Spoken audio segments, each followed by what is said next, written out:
Le Tantra. C'est un article qui a été écrit par Maryse Marconi.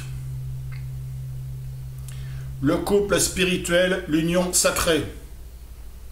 Pour toute personne en démarche spirituelle, tout acte de la vie est un acte sacré qui devrait être vécu comme tel. Quel regard portons-nous sur notre partenaire?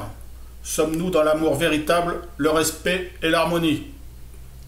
Sommes-nous les dignes représentants de l'archétype divin? La voie tantrique est la voie de la croissance spirituelle. Sa pratique permet de transformer l'énergie sexuelle et donc de la sublimer. Telle qu'elle est utilisée par l'homme moyen, l'énergie sexuelle détruit et consume. Elle fait de lui un esclave, un pantin. Le tantra semble ardu, car comment vivre le désir sans être submergé par lui? Comment vivre l'acte sexuel dans la vigilance? Le tantra nous invite à transformer nos énergies.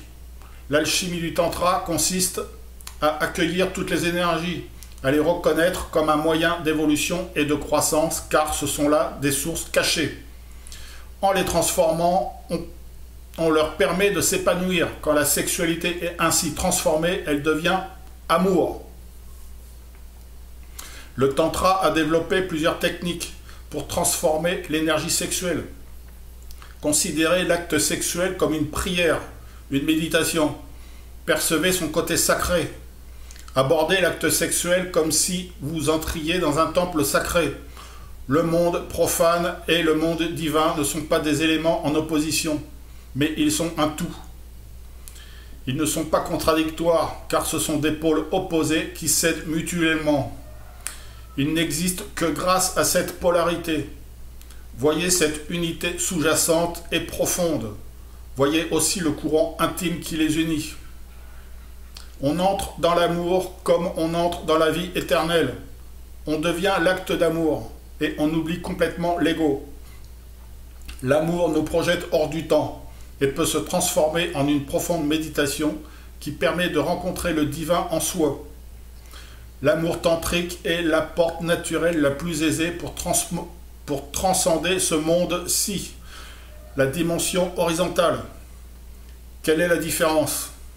Lorsque vos pensées sont de nature sexuelle, vous exploitez l'autre. L'autre n'est qu'un instrument à utiliser et à jeter après emploi. Lorsque le sexe devient amour, l'autre n'est pas un instrument, l'autre n'est pas à exploiter. Lorsque vous aimez, ce n'est pas une action égocentrique. Au contraire, l'autre prend de l'importance, il est unique. Vous vous rejoignez tous les deux dans une expérience profonde. Vous vous aidez l'un et l'autre à passer dans un monde différent, dans un monde d'amour. Le sexe est de l'exploitation. L'amour, c'est passer ensemble dans un monde différent.